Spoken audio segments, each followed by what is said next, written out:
You don't love me, I just make you rich and decide it's time to change. You don't love me, but I'll make you switch. You don't.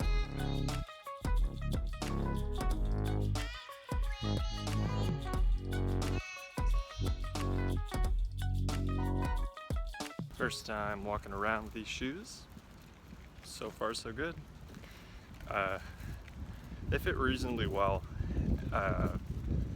as expected, since they're pretty similar to my old shoes. But it's just one of those things where I'm used to shoes now with almost no support, and that are pretty worn down. And actually, from running in them,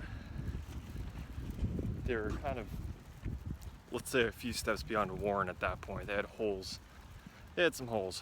So finally breaking in the new ones. I know I got a lot of shit for how long it took me to replace them, but the truth is they were unbelievably functional for that entire time. In fact, if it weren't such a phenomenon of everybody thinking it was hilarious that I had such beaten down shoes, I honestly probably wouldn't even have thought about replacing them up until right about now, when I started to see holes in the shoes. So you can expect more of the same for these ones. Assuming they're up to typical Adidas quality, I will be wearing these for quite some time. No, Adidas didn't pay me to say that, but hey, I'm not stopping them. You don't love me, I just make you rich. I am waiting for your mind to glitch and decide it's time to change. Saturday, November 4th, and there's just that little bit of chill in the air now, which I'm pretty okay with. Getting it along here. Gonna go play a session at Maryland Live. Plans to play 2-5. Let's try to book a win.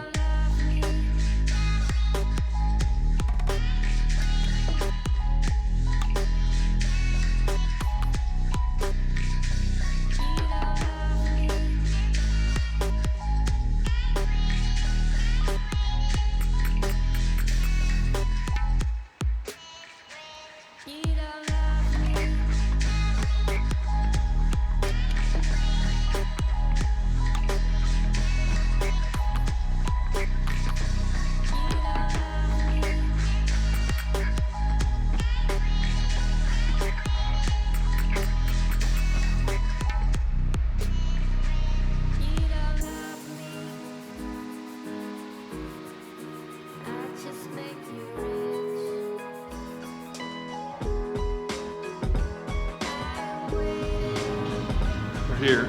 I think Sean got here almost at the same time as me, but I don't see him yet, so I have to find him out of security.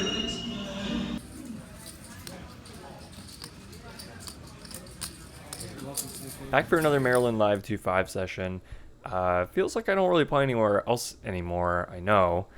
I've been getting some questions about that, like, why don't you ever play at Horseshoe?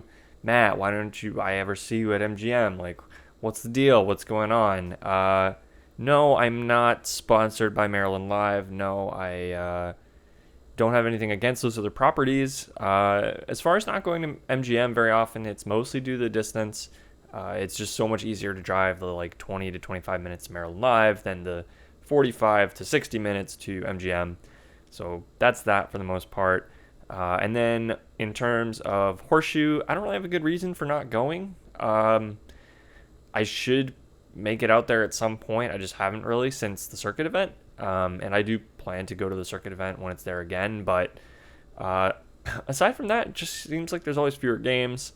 and I like to go where there are a lot of games. But with that being said, let's get into some hands. In this session, we were a little bit removed from the promo grind. I think there might have still been a high hand promo, but nothing so absurd as $1,000 every 15 minutes. A little bit less of passive play as compared to last time, so kind of just a departure from that weirdness, craziness, back to the normal grind. In this hand, there's a limp for middle position. I'm in the cutoff with ace-8 of spades, and I bump it up to $30. The button cold calls, and we actually go heads up to the flop. Flop comes down, 8-7 forward, two-tone. I bet 40. The button goes to 100.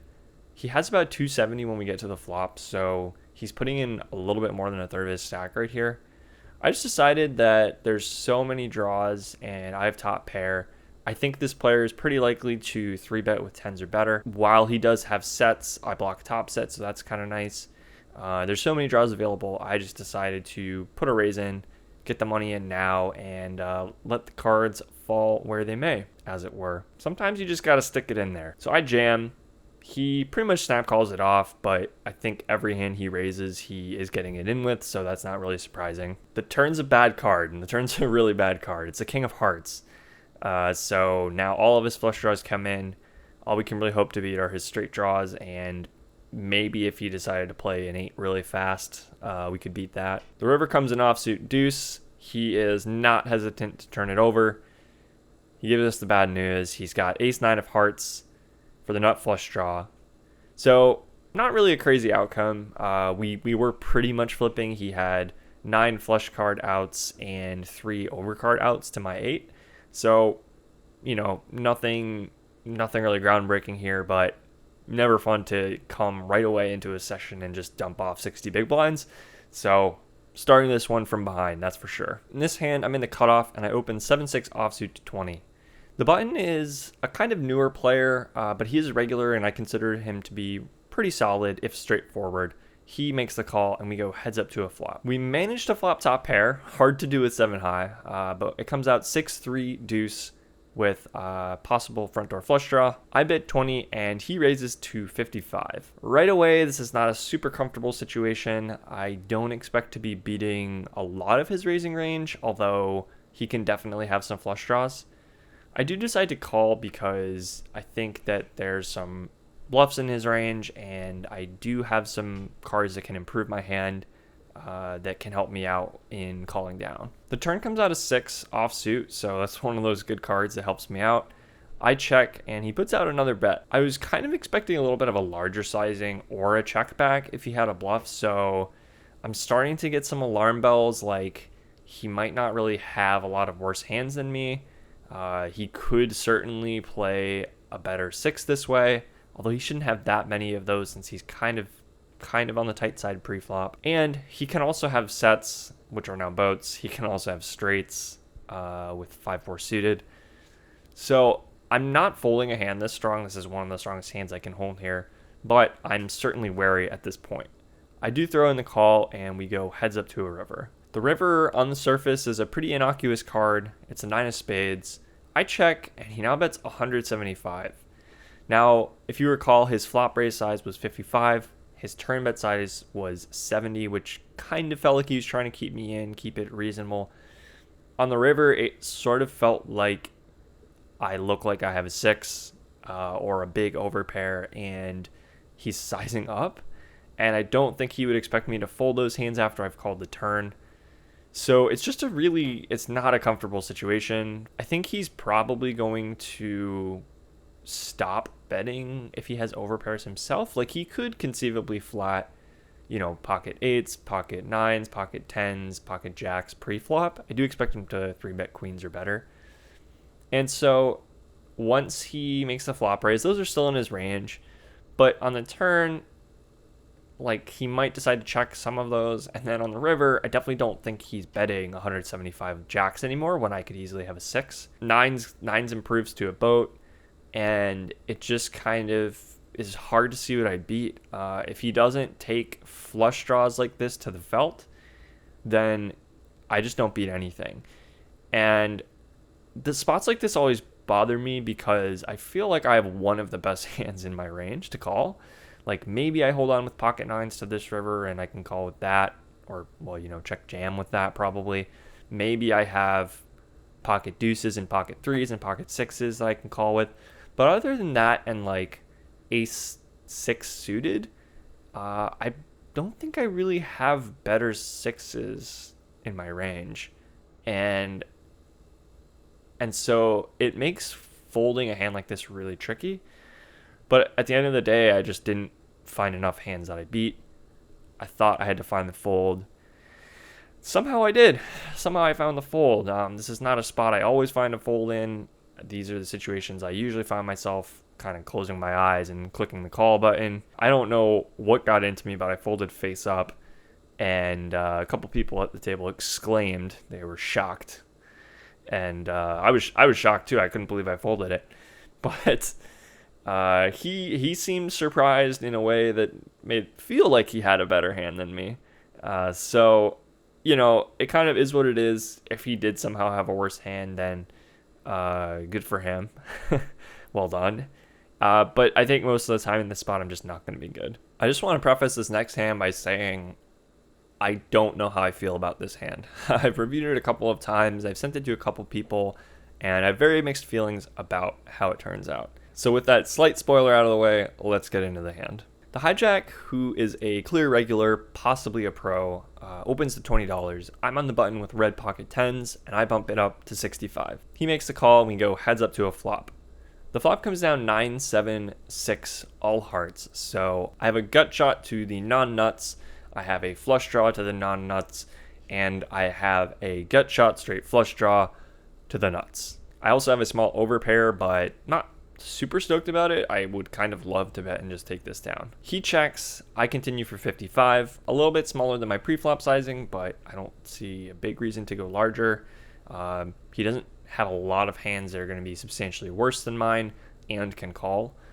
So I just put in 55 and he makes the call. The turn's a jack of diamonds, so it doesn't really do anything for my hand, and it improves a few of his holdings, like if he had something like ace jack with the ace of hearts, maybe like king jack with the king of hearts, something like that. He now has top pair, and aside from that, it shouldn't change a whole lot. He checks, and I decide there's not really much value to betting this card. I could potentially bet here and then check back river, but I just decided to check it back now. The river's a 7 of diamonds, which pairs the board, bricks out the 3 flush, so it doesn't put a 4th flush card on the board, and he now bets 285. The reason why I'm annoyed with spots like this is because players who I think are pros, I struggle when they bet like this because I know they don't think that I'm just some rec player, just someone who shows up like once a month or something. They might not think I'm great, but they know that I take the game reasonably seriously from just my demeanor and probably how often they may or may not see me. So when I see these gigantic bets on the river in spots where I look weak, I bet the flop and I check back the turn, it just feels like they should have bluffs, like they should be capable of having bluffs. Now, that doesn't mean they actually are, and this is where I feel kind of obligated to fold hands like 10s here. However, I got a little tripped up because I felt that most of the time I would be betting jacks or better on the turn, and most of the time I would probably also bet my flushes on the turn. Occasionally I might take a different line with like my nut flushes, but I don't have a lot of those. I pretty much just have ace king and ace queen suited, and that's it. So it's definitely tricky to get into a spot like this where I feel like I have one of the better hands I can have, but he is representing pretty much boats and flushes. So I don't know. I kind of felt like this was a crying call spot, but I did decide to call because of how high up I felt I was in my range. And this probably says something for how I think about my range coming into this spot, that I should probably make sure I have some better hands so that I can just fold this one. But that being said, I did call, and he did have a flush. He had ace queen of hearts, so kind of a frustrating one there. He definitely got the max, and he played it well. I mean, the thing is, like, now in the future, if he doesn't have any bluffs in that spot, I'm probably going to be folding hands like this and even better. So it's tough because I feel like I haven't been shown that many bluffs here, but I keep telling myself, well, someone's got to be capable of bluffing in this spot. But sometimes they just aren't. And I definitely felt that one here. Definitely not going my way so far this session. In this hand, under the gun raises to 20. I have pocket eights in middle position, and I make the call. The cutoff also calls, so we go 3 ways to a flop. And the flop is pretty solid for us. We flop not quite the nuts, but close enough for me. It's Jack 8-7. Under the gun checks, which feels kind of unfortunate. I go ahead and decide to bet 35, and luckily the cutoff makes the call. The turn's a 6 of hearts, which is the second heart on board, and I continue again, this time for 65. The cutoff now gives us some mixed signals here. He makes it 150, and this is a spot that maybe I should be happier about, but I've been getting kind of beat up this session. Haven't done that well the last couple sessions. Maybe I'm a little skittish. But this feels like exactly how someone would play 10-9 on a rainbow flop anyway. They would call the flop, and then on the turn, when the board starts to get a little bit more wet, they would raise. And I felt like it was more likely he would just raise with 2 pair or with, sets on the flop, which I would have, happily gotten it in on this board if he had done that. So right away, I'm like thinking I might need the board to bear. Not super happy with it, but obviously I can't fold this hand. It's just way too strong. So I put in the call, and we go heads up to a river. The river is pretty much the best card in the deck for me, aside from maybe an 8, but it's a jack. And kind of because of what I said, I don't think he has Jack 8. I don't think he has Jack 7. I expect those to raise on the flop. He probably doesn't have 7s either, which is too bad, but I think he's going to have a lot of 9-10 in his range, so I just go ahead and jam. I jam for 375. It's a little bit on the big side, but because it's a jam, I couldn't really think of a smaller sizing that would make sense and would get called substantially more often. He basically snap calls, and I wouldn't say I was worried at all, but I was surprised at how fast he called, because usually a hand like 10-9 here is at least questioning what's going on. But he turns over ace jack of hearts, and that's no good. The boat's gonna scoop it up. But it was pretty much the perfect run out for me, because he flop top pair, and he actually turned a flush draw to go with it and decided to raise the turn, which I don't quite agree with. I don't think that's really the best way to maximize when you have top pair. You could maybe think about raising the flop, but the turn, it's kind of a situation where it's hard to see me calling with a worse hand than his. So why would you raise top pair and turn it into a bluff? But that being said, really happy with how things turned out. Obviously a very fortunate run out for me.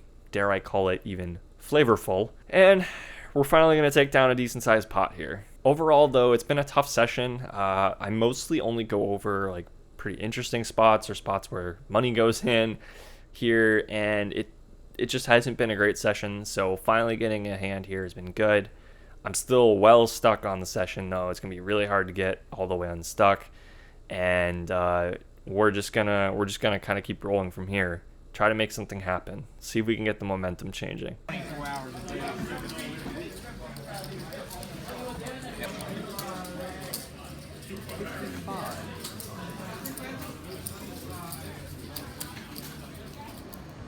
Not a good one. Not a good one at all. Honestly, just such a stupid fucking session overall. Such a stupid session. And I finally got it up to minus 350. And then stuff started going wrong. And again, whole session aside from 3 hands was horrible. And then I played this hand to straddle pot. There's 2 limps. I'm in the small blind with ace queen of clubs, and I've been raising these spots 3x plus 1 for each limper, but it just hasn't been getting through. So I make it 70. The stacks are pretty deep. I must have had 1,000 or 1,100, something like that. So I get 70, and this guy who's been very loose, continuing very wide, looks like he's gonna fold, changes his mind and calls. Everyone else folds. Flop is queen 5 deuce rainbow.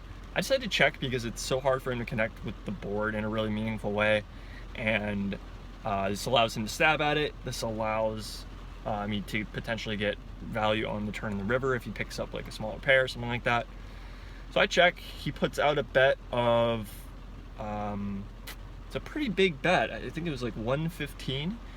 And I make the call. The turn is the jack of spades. I check again, and there's just an entire demeanor shift. He is, manic is kind of the word that springs to mind. He's like, he's almost shaking, and he puts out a bet of 320. And I put him on his exact hand. I like, in my head, I thought he has queen jack. It's just the only hand that makes sense where he would limp in can of jacks, and where he would bet this flop and then improve on this turn. But the session was going so badly. It's so hard to pick up a spot like this and not just shovel the money in. But I put him on his exact hand and I shoveled the money in. I went all in for about 790. Yeah, it was 790 total. He didn't insta-call. So, like, I had that moment of maybe he doesn't actually have it. And then he called. River was a brick. I said, I have one pair. He waits. I turn over my hand and he says, I have two. Very confidently. And then turns over queen jack. So, I don't know how to explain why this happens to me when I'm having bad sessions, but it's really hard for me to trust those reads, because it's like I'm putting him on 6 combinations, maybe only like 1 or 2 combinations if I think he only calls preflop with suited, and it's just like, how do I just put him on those hands and then fold?